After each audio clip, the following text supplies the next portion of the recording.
আর ওকে কি করে চিনলেন? স্যার আমি মানিক, আর আমরা সবাই আয়েশার সাথে কাজ করি। আর এই প্রশান্ত আমাদের গাইড। আয়েশা এনাকে লোকেশন খোঁজার জন্য বলেছিল, আর যখন আয়েশা হারিয়ে গেল তখন এই ওকে খুঁজতে গেছিল। এর এরকম অবস্থা, তাহলে আয়েশা কিরকম অবস্থায় আছে? না না না, না না, আয়েশার কিছু হয়নি, আমি বলছি তো, ট্রাস্ট মি।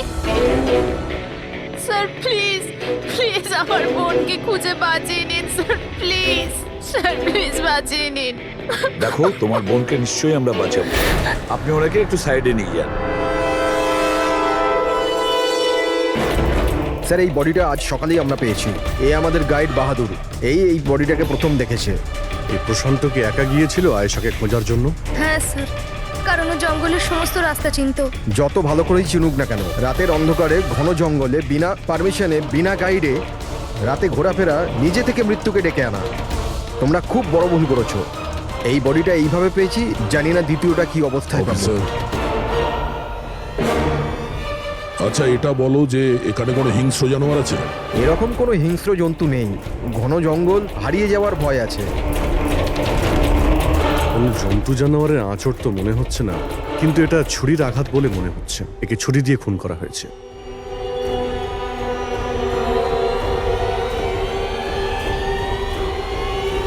স্যার, হ্যাঁ পূরবী, স্যার এই ক্যামেরাটা পেয়েছি এখানে। এটা তো আয়েশার ক্যামেরা। হ্যাঁ স্যার, এটা আয়েশা 3 দিন আগে কিনেছিল। এটা চালিয়ে একবার দেখো তো। স্যার এটা অনই হচ্ছে না। কেন? এটার ব্যাটারি ডাউন স্যার, আর আমাদের কাছে ডিভাইসও নেই এটা চিপ ইনসার্ট করার জন্য। ও মাই গড। আপনারা এইসব শেষ করুন, এগুলো পরে করবেন, আগে আমার বোনকে খুঁজুন। আপনারা বুঝছেন না কেন হারিয়ে গেছে? আমরা খুঁজবো। অনেক বড় জঙ্গল ম্যাডাম, কমসে কম 2 দিন লাগবে পুরো জঙ্গল খুঁজতে। হ্যাঁ স্যার, সূর্যাস্ত হওয়ার পর আমরা কিচ্ছু করতে পারবো না। আপনারা সার্চিং শুরু করে দিন, বাহাদুর আপনাদের নিয়ে যাবে।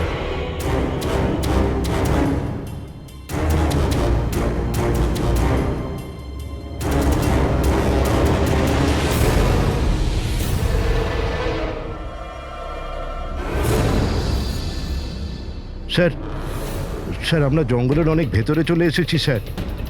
স্যার এখানে কেউ আসা যাওয়া করে না স্যার। স্যার এক কাজ করি, আমরা ফিরে যাই, না হলে অন্ধকার নেমে আসবে। এখন তো অনেক আলো আছে, অন্ধকার হয়েছে কোথায়? স্যার ফিরতেও তো অনেকটা সময় লাগবে না স্যার? তো ওই হিসাবেই বললাম, এত দূর স্যার কেউ আসেই না। স্যার এখানে কিচ্ছু পাবেন না। আরে ভাই, যখন এত দূর চলে এসেছে একটু দেখে নি না ভাই? চলো চলো। আচ্ছা আচ্ছা।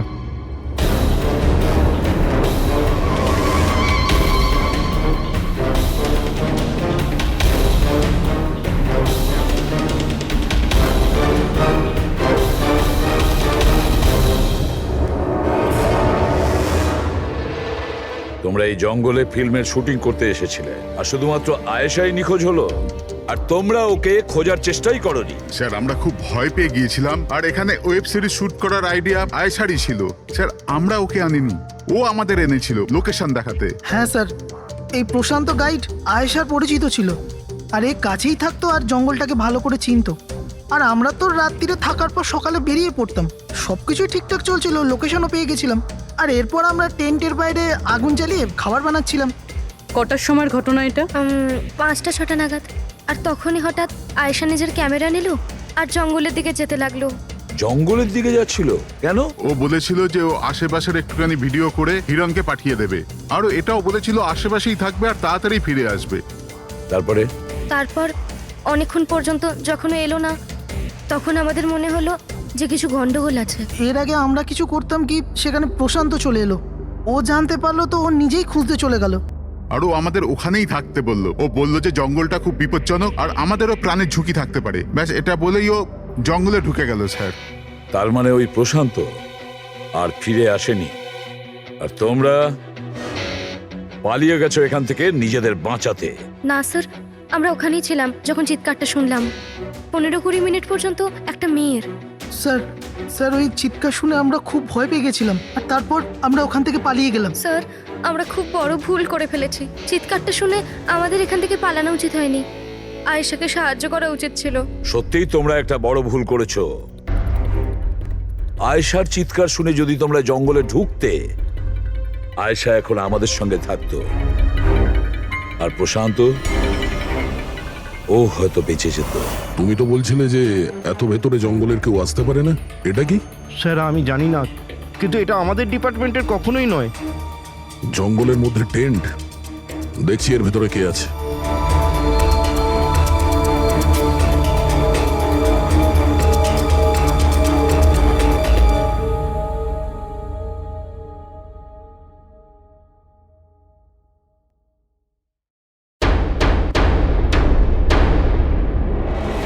এই কাপড় তো দেখে মনে হচ্ছে কাটা হয়েছে। টেন্ট পিছন দিক দিয়ে কেটেছে, তার মানে সামনে কোনো বিপদ ছিল।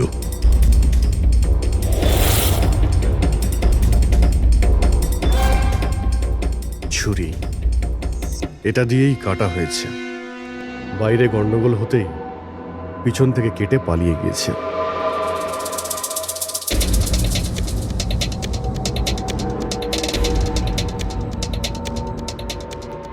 রাতে থাকার পুরোপুরি বন্দোবস্ত ছিল এখানে, বনফায়ার। এই আলু এখানে দেওয়া হয়েছিল। স্যার এত ভেতরে এত রাত্রে থাকার মতো কেউ পাগলই হবে স্যার। না হলে এত ভয়ঙ্কর জঙ্গলে রাতে থাকার কথা ভাববে কে? কোনো নেচার লাভার না কোনো খুনি? এই দেখো,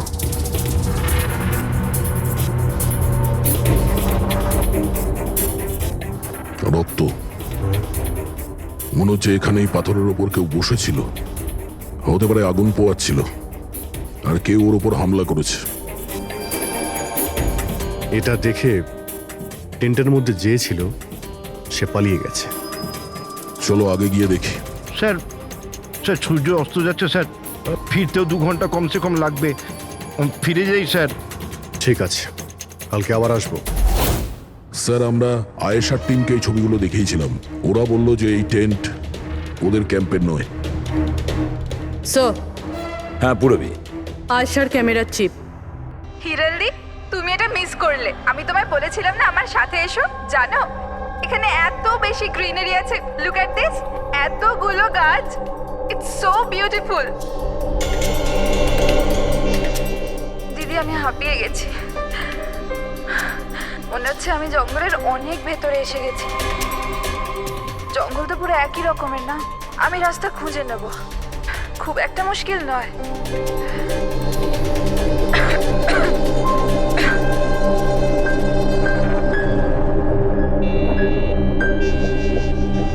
কেউ আছে নাকি ওখানে? কে ওখানে?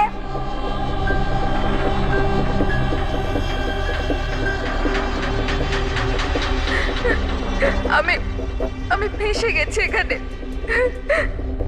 আমি কিছু বুঝতে পারছি না, এখান থেকে আমি কি করে বাইরে যাব। আই এম সরি দিদি, আমার এখানে আসা উচিত হয়নি। আমার মনে হচ্ছে না যে আমি এখান থেকে বেঁচে ফিরতে পারবো। আমায় ক্ষমা করে দিও।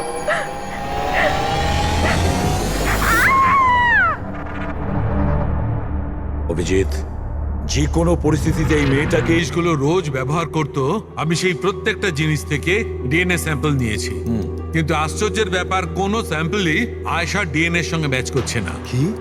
কিন্তু হ্যাঁ, খুনির ব্যাপারে একটা খুব গুরুত্বপূর্ণ সূত্র পেয়েছি। সেটা কি স্যার?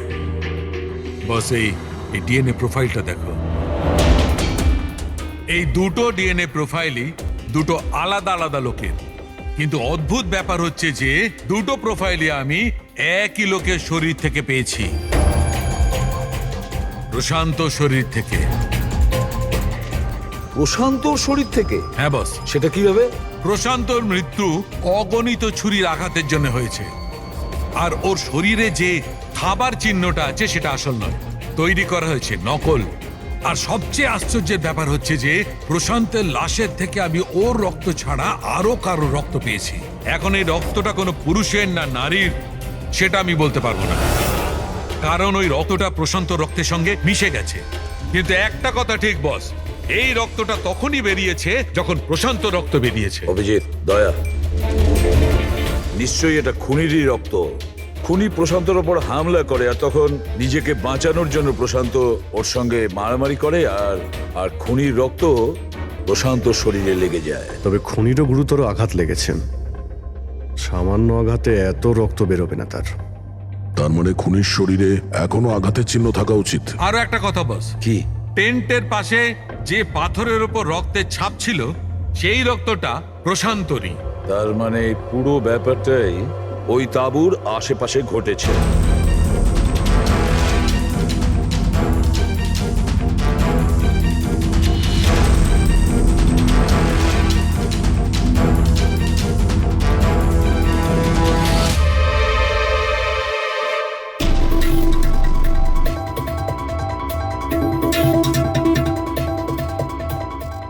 স্যার, হ্যাঁ পুরবী, স্যার এই জুতোটা পেয়েছি। তাহলে কি এই জুতোটা আয়েশার না? তো এগিয়ে গিয়ে দেখি।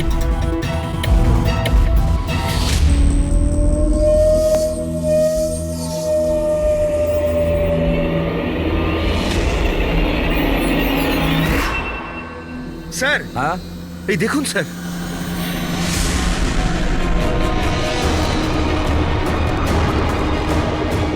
ছুরি দিয়ে আঘাত করেছে স্যারের পিঠে 5 বার। ওকে একটু উল্টে দাও। এ তো আয়েশা। ফেসটা তো পরিষ্কার দেখছি অভিজিৎ, না কোনো আঘাতের চিহ্ন, না কোনো কাটা দাগ। কিন্তু ওই ভিডিওতে যে দেখলাম।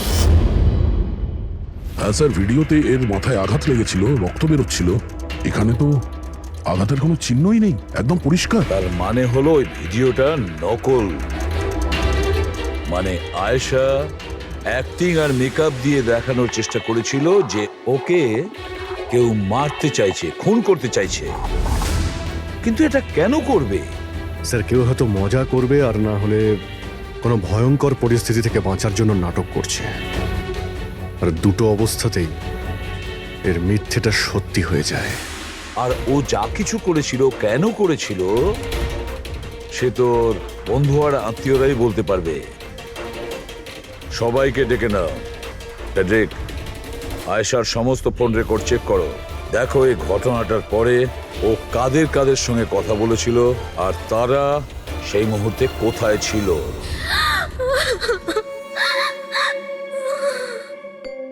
এরা আমাকে কেন ওকে দেখতে দিচ্ছে না?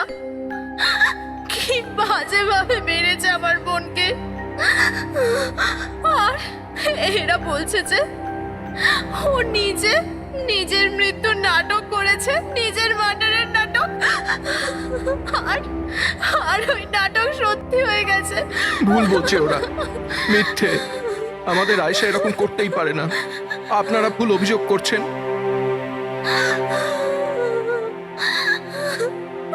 দেখুন,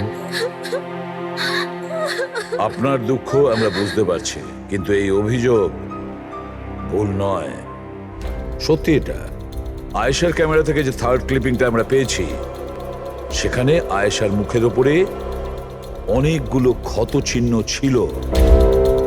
কিন্তু যখন আমরা আয়েশার লাশটাকে পাই, তখন ওর মুখ আর গলা পরিষ্কার ছিল। কেন? কিভাবে? এই ভিডিওটাতে আয়েশা মজা করছিল না তো? ওর মজা করার স্বভাব ছিল না তো? একদম না। ওর জীবনে এত সমস্যা ছিল যে ও মজা করবার কথা ভাবতেই পারতো না। ও জঙ্গলে হারিয়ে গিয়েছিল, আর কোনো মানুষ এই সিচুয়েশনে মজা কি করে করবে? অন্য কারো কথা জানি না, কিন্তু আয়েশা এটা অবশ্যই করেছে। আর যদিও মজা করে না করে, তো ইচ্ছে করেই করেছে। কি কেউ এটা কেন প্রমাণ করার চেষ্টা করবে যে তার সঙ্গে কিছু অন্যায় হয়েছে? আয়েশা এরকম কেন চাইবে? হ্যাঁ, ওর ওপর সত্যিকারের অ্যাটাক হয়েছিল, ও মারাও গেছে, ওটা আলাদা কথা। কিন্তু ও এই নাটকটা কেন করেছিল? কি সত্যি কি ও কোনো প্রবলেমে ছিল যার কারণে ওকে এই ড্রামাটা করতে হয়েছিল? হ্যাঁ, ও সমস্যায় ছিল, এমন সমস্যা যার থেকে ওকে মৃত্যুই বাঁচাতে পারতো। মানে তুমি কি বলতে চাইছো? স্যার, হ্যাঁ ফেডরিক, এটা আয়েশার কল রেকর্ডস। বিশেষ কিছু পেয়েছো? হ্যাঁ স্যার, একটা লোক আছে কেতন, সে আয়েশাকে অনেকগুলো মেসেজ আর কল করেছিল।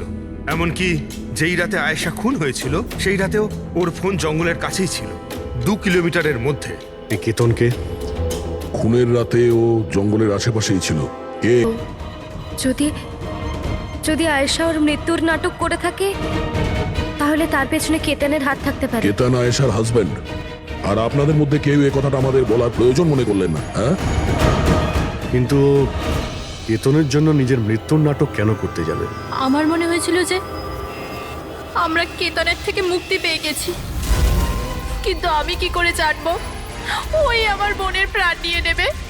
প্লিজ কেতনই আমার বোনকে মেরেছে। আমি বলছি তুমি নিজেকে কেতনই সামলাও, প্লিজ মেরেছে। কেঁদো না, প্লিজ কাম ডাউন। আপনারা প্লিজ নিজেদের মধ্যে কথাবার্তাটা থামান আর আমাদের বলুন কি ব্যাপার।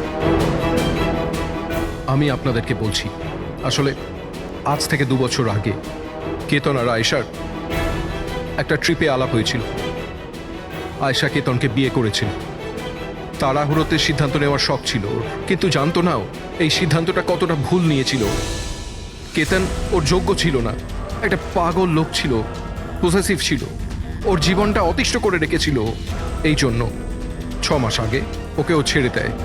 এছাড়া আর কি করতো? আমরা সবাই দেখেছিলাম ওকে কিরকম টর্চার করা হতো। মানিক, আজকে সব অডিশনে এই ক্যামেরাতে আছে, স্ক্রিনে প্লে কর, স্যারকে দেখাতে হবে। আর আয়েশা এক্ষুনি এসে যাবে। ঠিক আছে। আয়েশা, আয়েশা, কি হয়েছে? Are you okay? আয়েশা তুই ঠিক আছিস? কি করে হলো এসব? কে করলো এসব? আরে তোমরাও না কত প্রশ্ন করো, কিচ্ছু হয়নি আমার। আসলে কি হয়েছে, ওই তাড়াতাড়িতে সিঁড়ি দিয়ে নামছিলাম আর পা পিছলে গেছে। চুপ কর আয়েশা, কত কভার আপ করবি? আমি তো এটা বুঝতে পারছি না, তুই ছেড়ে দিচ্ছিস না কেন এই মানুষটাকে? আমি ছেড়ে দিলেও ও আমায় ছাড়বে না। আরে আইন বলে কিছু আছে নাকি? পুলিশের হাতে তুলে দি ওকে। কেউ ওর কিচ্ছু করতে পারবে না। ওকে যদি পুলিশে ধরেও নিয়ে যায়, ও সেখান থেকেও চলে আসবে আর আমাকে খুঁজে বার করবে, তারপর আমায় ছাড়বে না। কখন থেকে ফোন করছি তোকে আমি, হ্যাঁ? ধরছিলিস না কেন? এখানে বসে টাইম পাস করছিস, হ্যাঁ? না কেতন, তোর এত সাহস কি করে হলো? কেতন আমি ডাক্তারের কাছে গেছিলাম, তাই ফোন সাইলেন্ট ছিল, অন করতে ভুলে গেছি। ওকে, ডক্টর, হ্যাঁ? আজকাল খুব বেশি যাচ্ছিস না ওর কাছে? কেতন কি বলছো? এরকম কিচ্ছু নয়। আর তুমি বললে আমি ডাক্তারের কাছে আর কোনোদিন যাবো না। আমাকে প্লিজ ছেড়ে দাও, আমাকে ক্ষমা করে দাও। তোকে তোর যোগ্যতা দেখাই, চ। কি করছে সব? ছাড়ো ওকে। এই, নিজের কাজে মন দে, বুঝেছিস? Enough enough. মানুষ না, এই কেতন তো জানোয়ার। তোমরা কেতনের ব্যাপারে আমাকে আগে বলনি কেন? আপনারা যা বললেন সেটা শুনে তো মনে হচ্ছে কেতনই আমাদের প্রাইম সাসপেক্ট। মনে হচ্ছে কেতনের কারণেই সেটা করেছে। আর কেতন আয়েশার অভিনয়টাকে বাস্তবে পরিণত করেছে। যদি যদি তোমরা কেতনের ব্যাপারে আমাকে একটু আগে জানাতে পারতে।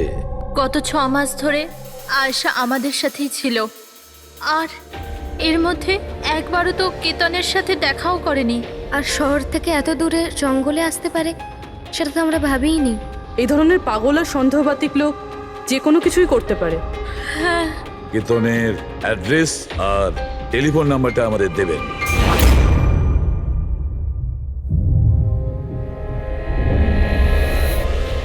কেতন,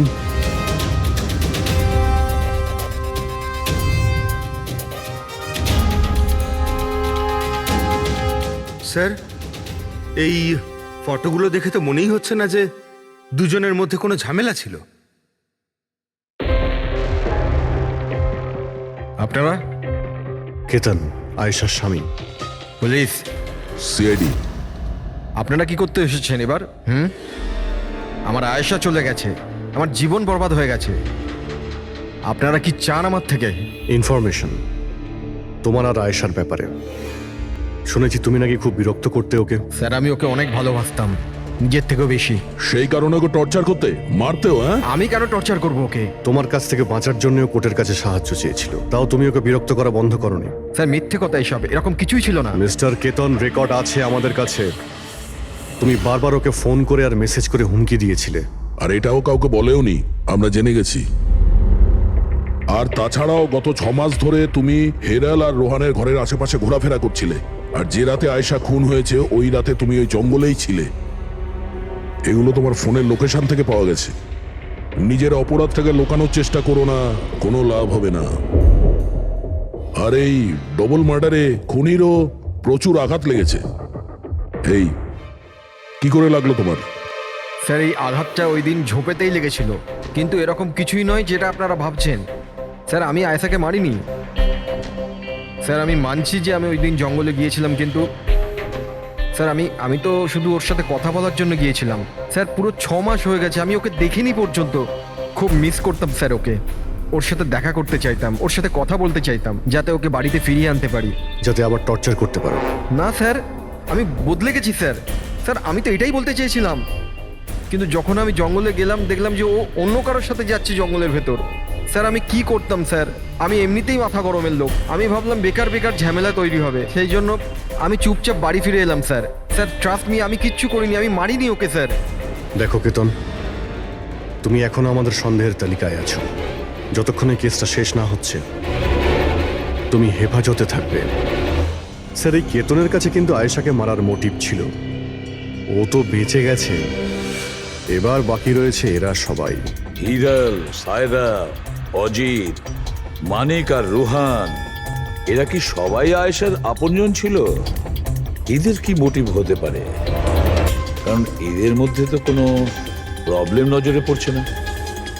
কেউ তো হবে স্যার যার আয়েশার মৃত্যু হলে লাভ হবে। কেউ কি পাবে ও মারা গেলে? সম্পত্তি, টাকা। টাকা? ইন্স্যুরেন্সের টাকা? হ্যাঁ, ইন্স্যুরেন্স। রবি, ফেডরিক, একটা কাজ করো, এই শহরে যতগুলো ইন্স্যুরেন্স কোম্পানি আছে সেখানে গিয়ে খোঁজ নাও আয়েশার নামে ওদের কাছে কোনো লাইফ ইন্স্যুরেন্স পলিসি আছে কিনা।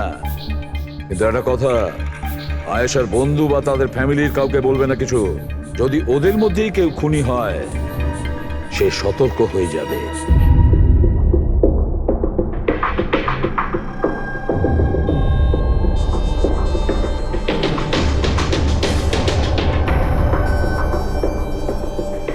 ওকে, থ্যাঙ্কস স্যার।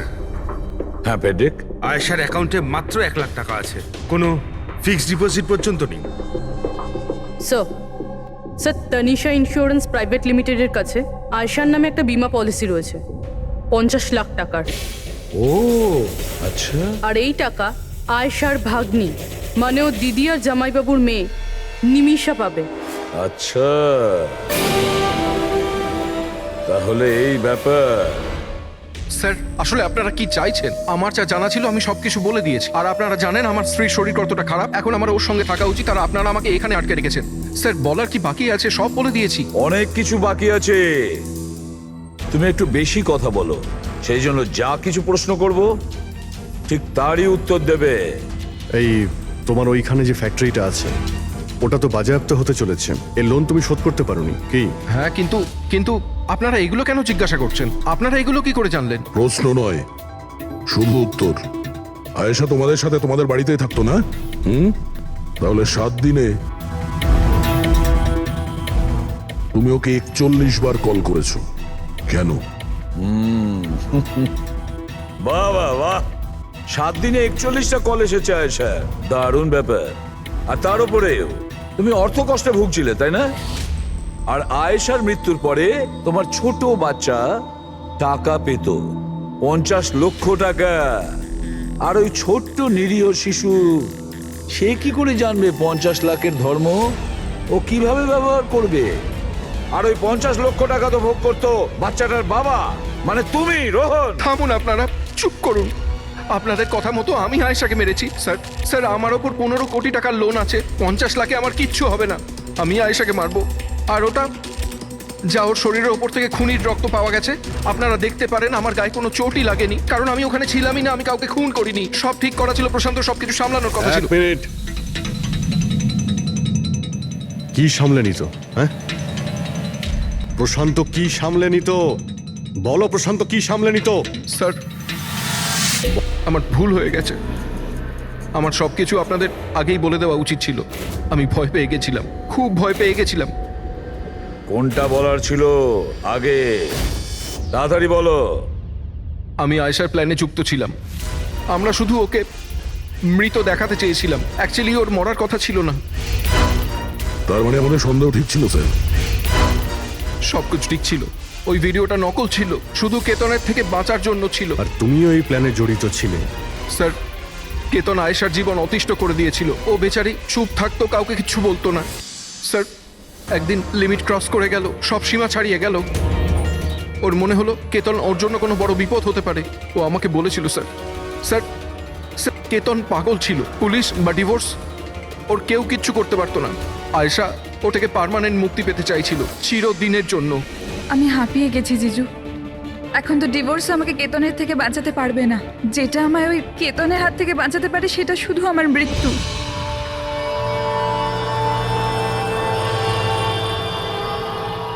আয়েশা, এটাই যদি একমাত্র রাস্তা হয় তাহলে এটাই ঠিক।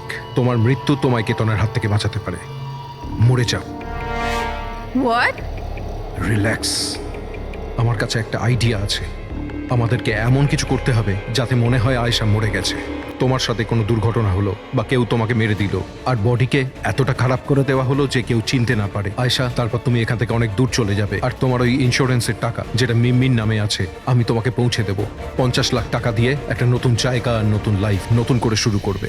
কিন্তু জিজু, আমি বেঁচে থাকাকালীন আমার লাশ কোথা থেকে আসবে? ওর জন্য টেনশন নিও না, আমি সবকিছু করে নেব। আমার এক বন্ধু আছে প্রশান্ত, ও আমার জন্য অনেক কাজ করে দিয়েছে। কিন্তু হ্যাঁ আয়েশা, এরপরে তুমি কখনো জীবনে আমার সাথে, মিমির সাথে, হিরালের সাথে কোনোদিন দেখা করতে পারবে না। হ্যাঁ, কিন্তু ওই পাগল লোকটার থেকে তুমি সারা জীবনের জন্য মুক্তি পেয়ে যাবে। তুমি মুক্ত হয়ে যাবে। সবকিছু ঠিক ছিল, সবকিছু প্ল্যান মাফিক চলছিল। আমি আয়েশা আর প্রশান্তর সঙ্গে ফোনে যোগাযোগ রেখে চলছিলাম। তারপর জানি না হঠাৎ করে ফোন কেটে গেল। আমি জানতাম ওখানে একটা মেয়ের মৃতদেহ পাওয়া যাবে, যার ব্যবস্থা আমি বাধ্য হয়ে করেছিলাম। শুধু আয়েশার জামা কাপড় ওই মেয়েটিকে পরানোর কথা ছিল। ওর মুখটা এত খারাপ ছিল যে কেউ চিনতেও পারতো না। কিন্তু স্যার, সিরিয়াসলি আমি তো শকে ছিলাম। ওটা মেয়েটার নয়, প্রশান্তের বডি ছিল। স্যার, প্রশান্ত তো আয়েশাকে সকাল হওয়ার আগেই জঙ্গল থেকে অনেক দূরে নিয়ে যাওয়ার কথা ছিল, কোনো সেফ জায়গায়। কিন্তু হঠাৎ করে কি হয়ে গেল স্যার? স্যার, আমার যতটা জানা ছিল আপনাদের বলে দিয়েছি স্যার। স্যার, প্রশান্তকে কে মেরেছে, আয়েশাকে কে মেরেছে আমি জানি না। স্যার, তার মানে তৃতীয় কোনো ব্যক্তি ছিল যে প্ল্যানটার ব্যাপারে জানতো, যে আয়েশাকে চিনতো, প্রশান্তকেও চিনতো, আর ওই সময় ওই জঙ্গলেই ছিল। কোনো তৃতীয় ব্যক্তি? হ্যাঁ, কোনো তৃতীয় ব্যক্তি। তোমার প্ল্যানের হিসাবে টেন্টে প্রশান্ত এবং আয়েশা থাকার কথা ছিল, কিন্তু টেন্টের পাশে একটা পাথরের উপর প্রশান্তর রক্ত পাওয়া গেল, আর ওই টেন্টটা পেছন থেকে ফাটা ছিল। মানে আয়েশা টেন্টের সামনে থেকে যাওয়ার বদলে পেছন থেকে ছিঁড়ে বেরিয়েছে। মানে ও বিপদটা আগে থেকে বুঝতে পেরেছিল। হতে পারে ও প্রশান্তর সঙ্গে যা কিছু হয়েছিল সেটা দেখে ফেলেছিল। ইট ইজ ক্লিয়ার যে ওখানে কোনো তৃতীয় ব্যক্তি ছিল। ও প্রথমে প্রশান্তকে মেরেছে, তারপর আয়েশার পেছনে দৌড়েছে। কারেক্ট। যদি ভালো করে দেখা যায় তাহলে ওই রাতে জঙ্গলে এটাই হয়েছিল যে প্রশান্ত আর আয়েশা জঙ্গলে যায়। আয়েশা টেন্টের ভিতরে ঘুমোচ্ছিল আর প্রশান্ত বাইরে বসে আগুন জ্বালাচ্ছিল। এর মধ্যে সেই তৃতীয় ব্যক্তি ওইখানে যায় আর প্রশান্তর সঙ্গে ঝামেলা বাঁধে। আর সেই ব্যক্তি ওর উপরে আক্রমণ করে, আর আয়েশা টেন্টের পিছন দিয়ে পালিয়ে যায়। আর ওই ব্যক্তি প্রশান্তকে নির্মমভাবে হত্যা করে আর আয়েশার পিছনে ধাওয়া করে। তাহলে তৃতীয় ব্যক্তিটা কে, যে আমাদের প্ল্যানের ব্যাপারে জানতো আর জঙ্গলকেও ভালো করে জানতো, তাই এত রাতে টেন্টে পৌঁছেছিল? হ্যাঁ, এই সমস্ত চিন্তা আপনি করবেন না রোহন বাবু। এই তৃতীয় যে আছে না, তাকে তো আমরা ধরেই ছাড়বো। হ্যাঁ, হোক বা না হোক, এই ধাঁধার সমাধান এখানে আছে, এর মধ্যে, কিন্তু আমরা দেখতে পাচ্ছি না। খুনি হবে তো স্যার এদের মধ্যেই কেউ, কিন্তু আমরা দেখতে পাচ্ছি না। রবি, ওই ক্লিপিংটা চালাও যেটা আমরা আয়েশার ক্যামেরা থেকে পেয়েছিলাম, ফার্স্ট ক্লিপ।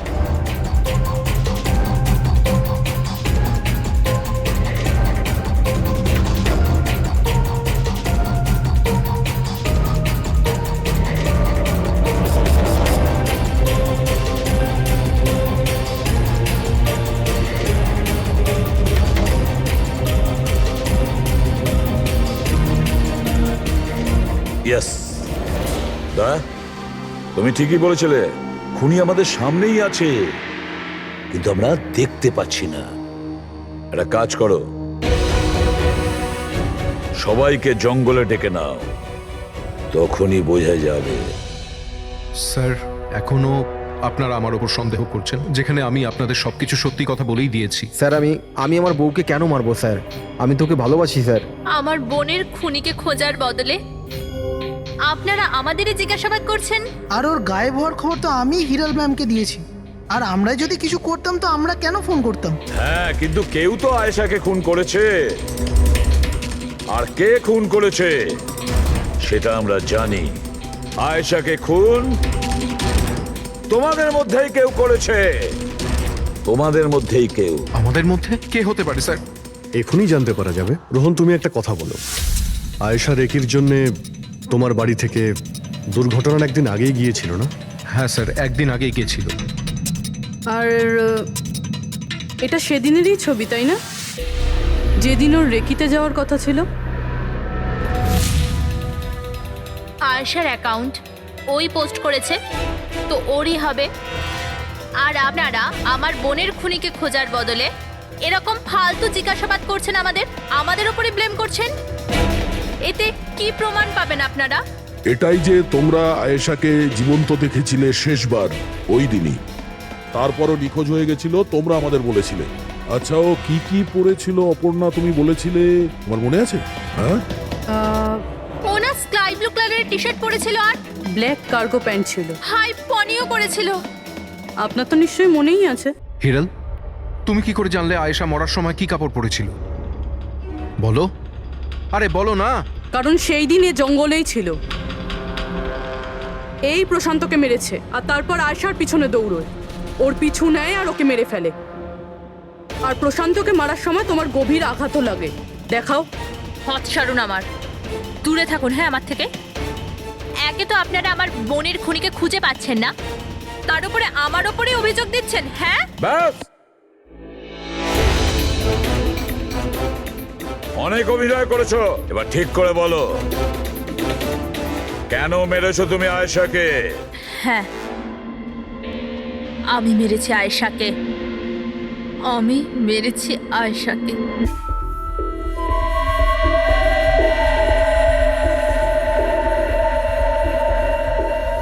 হিরাল ম্যাম, আপনি? আসতে বলো। আয়েশা না উঠে পড়ে। ইনফ্যাক্ট আমি বলছি যে ওকে সব সময়ের জন্যই না ঘুম পাড়িয়ে দাও।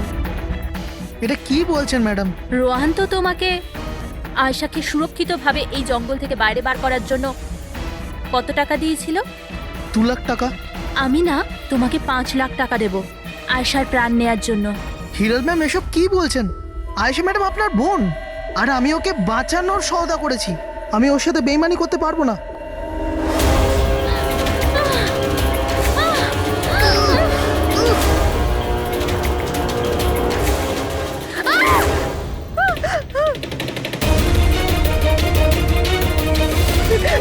আয়েশা,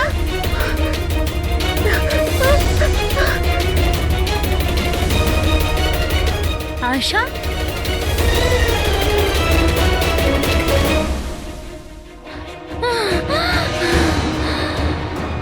আয়েশা, আমার কাছে আয় আয়েশা। আমি তোকে বাঁচাতে এসেছি আয়েশা। ও তোকে ঠকাচ্ছিল আয়েশা। তোর ইন্স্যুরেন্সের টাকার জন্য তোকে মারতে চেয়েছিল আয়েশা। আমার বোন।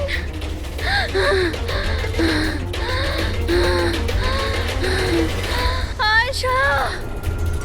সরি দিদি, আমি কিচ্ছু জানতাম না এই ব্যাপারে। সরি, আমার জন্য তোমার এত কষ্ট হলো। আমি জানতাম না যে জিজু এরকম কিছু করছে। আই এম সো সরি দিদি। আমার বোন। সরি দিদি। তুই সরি বলিস না? হ্যাঁ, এটা তো আমার বলা উচিত। কেন দিদি? I am sorry. কেন কেন মেরেছো তুমি তোমার বোন আয়েশাকে? আপনারা জানেন না আয়েশাকে, ও সবসময় না সবার প্রিয় হয়ে এসছে। ভালোবাসার আয়েশা, সবাই ওকে ভালোবাসতো, আমাকে নয়। মা, বাবা, আমার সব বন্ধু, ইনফ্যাক্ট রোহন, আমার মেয়ে নিম্মিও আমার থেকে বেশি ওকে ভালোবাসতো। ও রোহানকেও আমার থেকে ছিনিয়ে নিতে চেয়েছিল। আমি রোহান আর নিম্মিকে নিজের থেকে দূরে যেতে দেখতে পারতাম না। না, আপনি বলুন আমি কি করতাম? আমি ভাবলাম সবসময় ও আমাকে হিংসা করে না, জিতেওছে সবসময়। না থাকবে আয়েশা আর না থাকবে ওর জিত, এর জন্য মেরে ফেলেছি আমি ওকে। হিরাল, তুমি এটা কি করে করতে পারো? আরে আয়েশা তোমার ছোট বোন ছিল, আমাকে বড় দাদার মতো দেখতো। আমি ওর সাথে এগুলো কখনো স্বপ্নতেও ভাবতে পারি না। আমার লজ্জা লাগে তোমাকে আমার স্ত্রী বলতে। রোহান, তোমার ভুল নেই এতে, সব ভুল ওই আয়েশার। ওই সব করছিল। ও না তোমাকে আমার থেকে ছিনিয়ে নিতে চেয়েছিল, কিন্তু এখন তো এটা হবেই না। এবার তো তোমাকে কেউ আমার থেকে কেড়ে নিতে পারবে না। খুব বড় ভুল করেছো তুমি। তোমার সন্দেহ, তোমার ইনসিকিউরিটি একটা নিরীহ মানুষের প্রাণ নিয়েছে, প্রশান্ত গাইডের। আর তাছাড়াও তুমি তোমার আপন বোনকেও মেরেছো। আইন তোমাকে কঠোর থেকে কঠোরতম শাস্তি দিবে।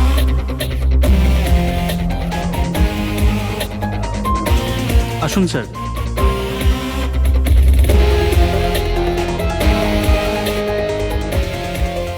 কোথায় বডি? স্যার লাশ ভেতরে আছে।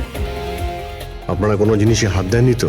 না স্যার, লাশ দেখে আমরা স্টিম রুম বন্ধ করে দিয়েছি, তখন থেকে আমরা বাইরেই দাঁড়িয়ে আছি।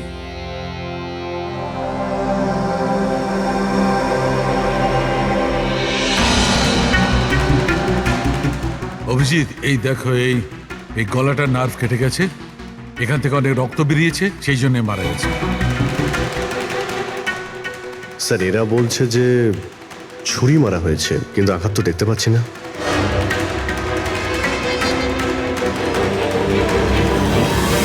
ছুরি তো কোথাও নেই।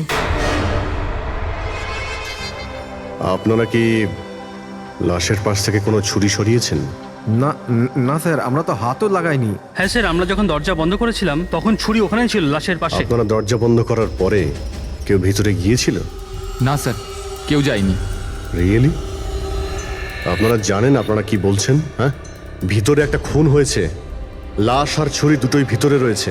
আপনারা দরজা বন্ধ করে বাইরে আসেন, কেউ ভিতরে ঢোকেও নি, আর ছুরি হঠাৎ করে ভ্যানিশ হয়ে যায়। হ্যাঁ, কেউ কি এখানে বলবেন আমাকে কি করে এটা সম্ভব? স্যার, মনে হচ্ছে ওরা যখন এদিকে পালিয়ে আসছিল ছুরিটা কেউ লুকিয়ে দিয়েছে। তল্লাশি নাও এদের, তল্লাশি নাও। হাত উঁচু করো।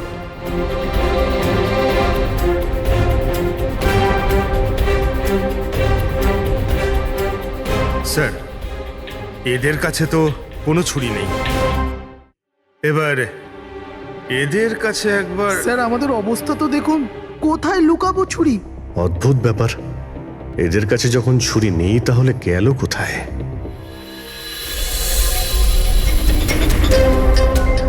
স্যারের গলায় ছুরির আঘাত রয়েছে।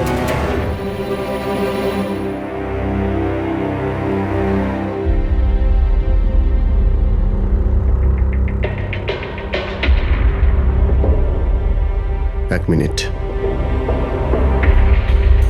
হ্যাঁ দয়া, ওখানে অঙ্কুরের মৃত্যু কি করে হয়েছে, কিভাবে? খুনি ওর গলায় ছুরি মেরেছে। এখানে মঞ্জুর খুনও ঠিক ওইভাবেই হয়েছে। দয়া, যে ছুরি দিয়ে খুন করা হয়েছে সেই ছুরিটা আছে ওখানে? হ্যাঁ আছে। এই যে, কেন, কি হয়েছে?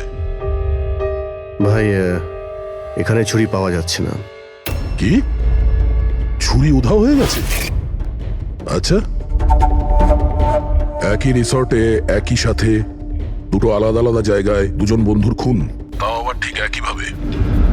ঠিক আছে, আমি তোমাকে পরে কল করছি। পুরবি, এই ছুরিটাকেও ফরেন্সিকে পাঠিয়ে দাও।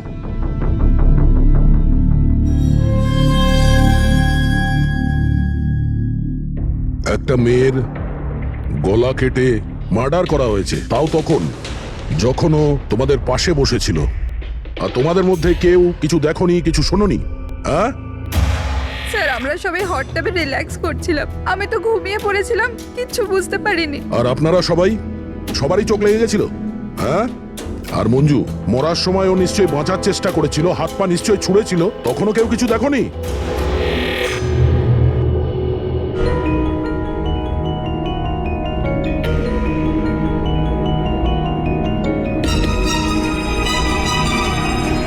স্যার, হ্যাঁ?